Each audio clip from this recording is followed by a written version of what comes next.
Hello and welcome to Season 4, Episode 11 of the Sajin Photography Podcast.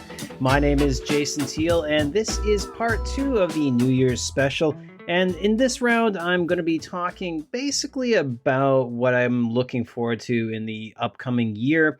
And it is now New Year's Day here in Korea, and I'm just kind of settling into the evening, and I thought, well, I'd probably share my thoughts about photography and whatnot going on into, well, it's 2023 now. So yeah, not a lot is really on my mind at the moment, but there are a few thoughts that are bubbling to the surface as I've kind of took my walk around the streets of Ulsan here and kind of, just thought about the past year as I did yesterday. You can check out that episode, which is part 1. But for part 2, I thought, well, I'd look ahead and kind of, just hash out a plan for the upcoming year. And that's kind of the purpose of this episode, is just kind of a brain dump of what I'm thinking is going to happen in the photo industry here in Korea and God knows what else. So let's get into it.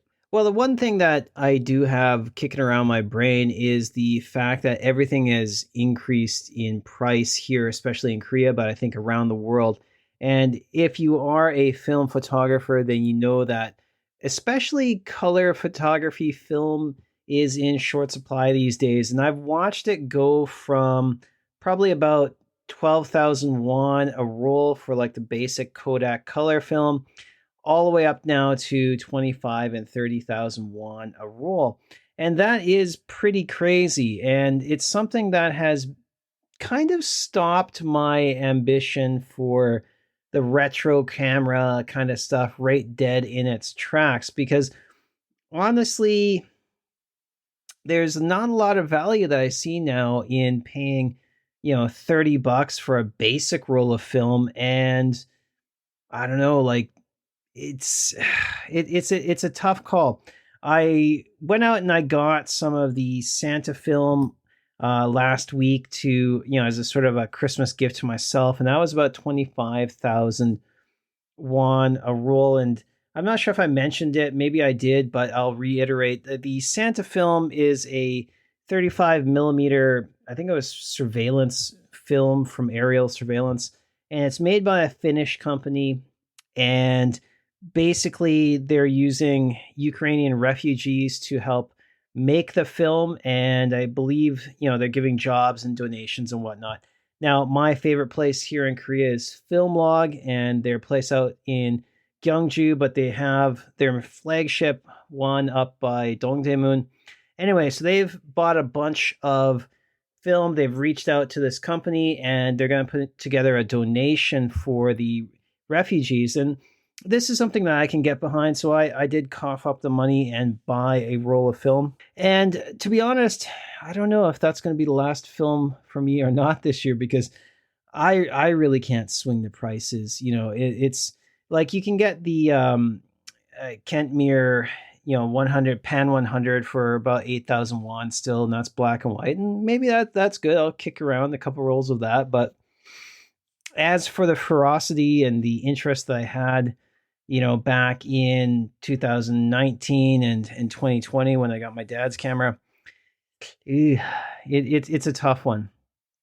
Now, moving ahead to other stuff with regards to regular photography, I think for the most part, what I'm going to be doing, because honestly, the last couple of years have been a struggle. And if you've heard me drone on and on about that kind of stuff, then you're probably pretty bored with my weeping and moaning about that. But the issue I really am struggling with is trying to find some sort of niche, or trying to find something that will fuel that fire and get some momentum going. And honestly, I think what I've got to go back to is just improving my skills, because I think that over the time you get this ego and you think, oh, I've done this for decades now. I'm awesome, and I'm not. So I've got to kind of really go back and dial everything in. And I think that's what I'm going to be focusing on, because no one's really knocking on my door here, and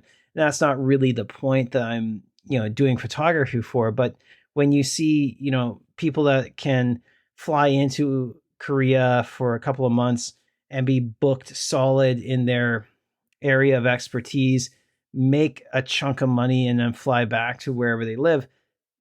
That says that whatever I'm doing, if I'm not even a blip on the radar, then I've got to do something different.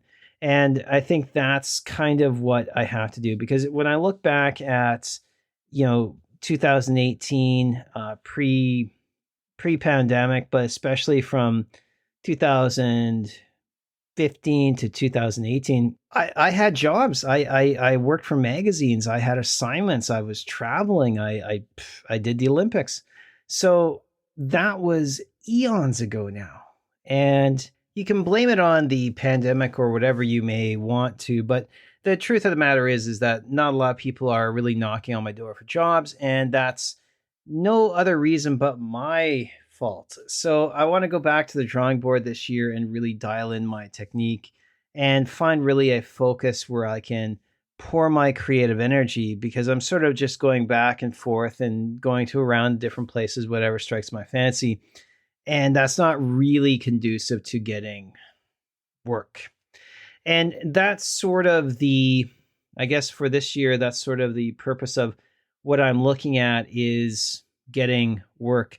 Because, truthfully speaking, over the last couple of years, work has been hard to come by, both with my professional side of things and even just my teaching side. So I am more focusing on this year on, rather than dreaming about becoming a world renowned photographer, if it's more conducive to work in, oh, dare I say, a hogwan, then that's what I've got to do, because I got to put money in the bank. So that's kind of where I am this year. Now, moving on to places that I want to shoot. Well, basically, what I want to get done is, over the course of this year, I do want to get to those places where I've been thinking about shooting for many years, and going up the coast, at least up all the way up to Gangneung, and photographing the lighthouses. That's sort of on the agenda, probably somewhere later on in the year. And then also Jeju is another place I want to travel to get the horse lighthouses.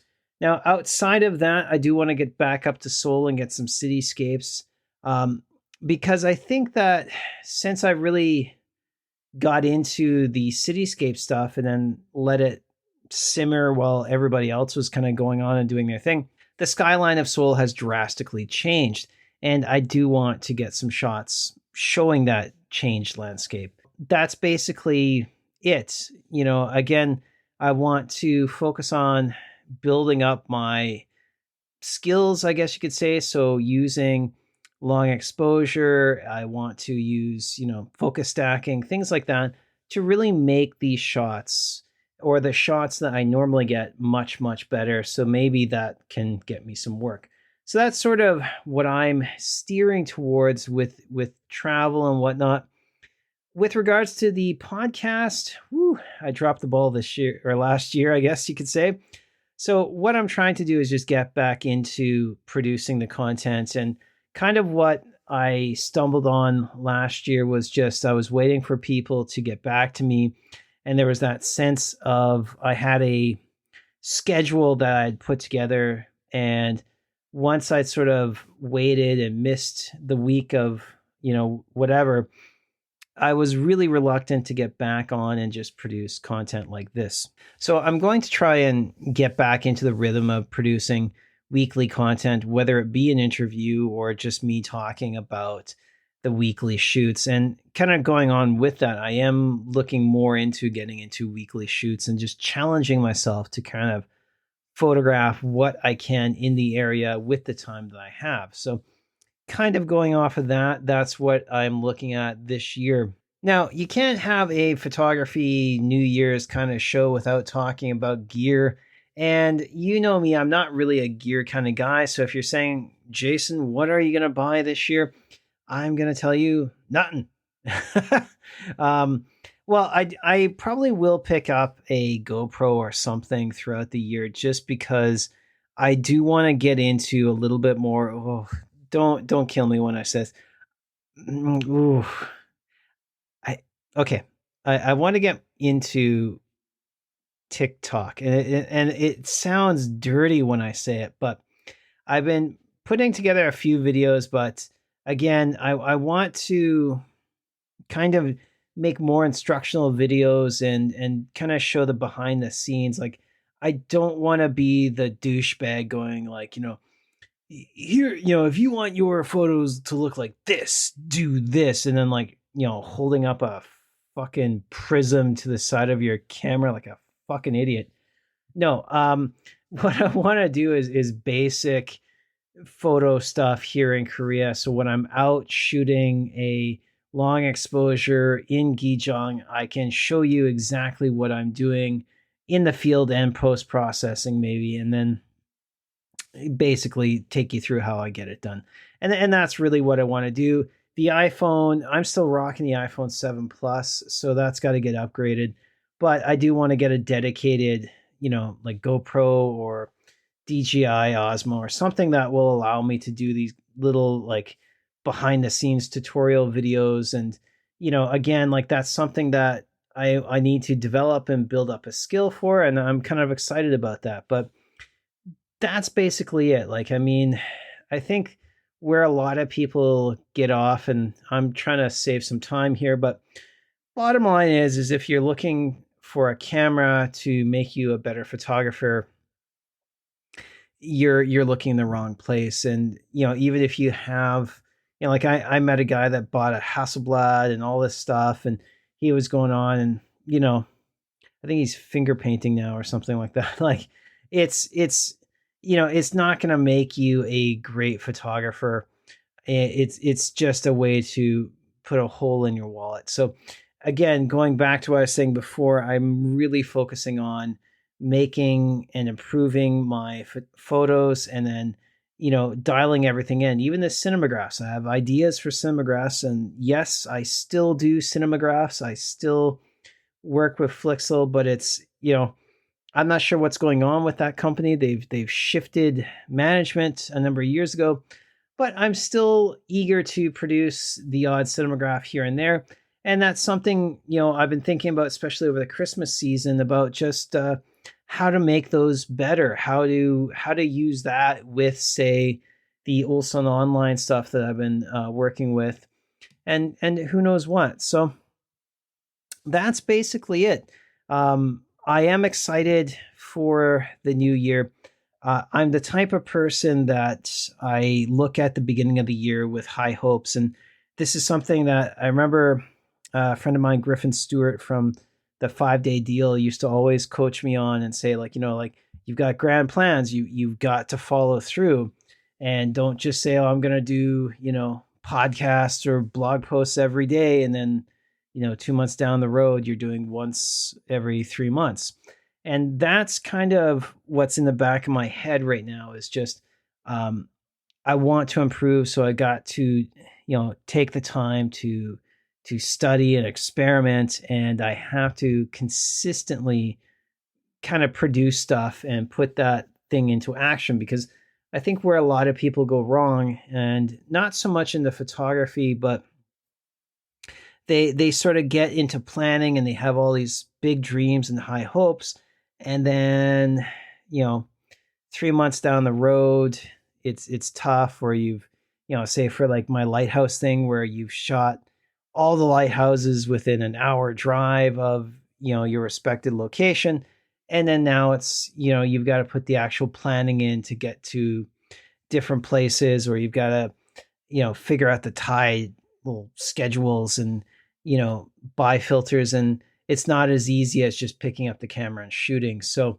that's kind of my mindset for the year, is just trying to make something, do something, create action. So with that being said, thank you very much. Happy New Year. Take care. See you next week.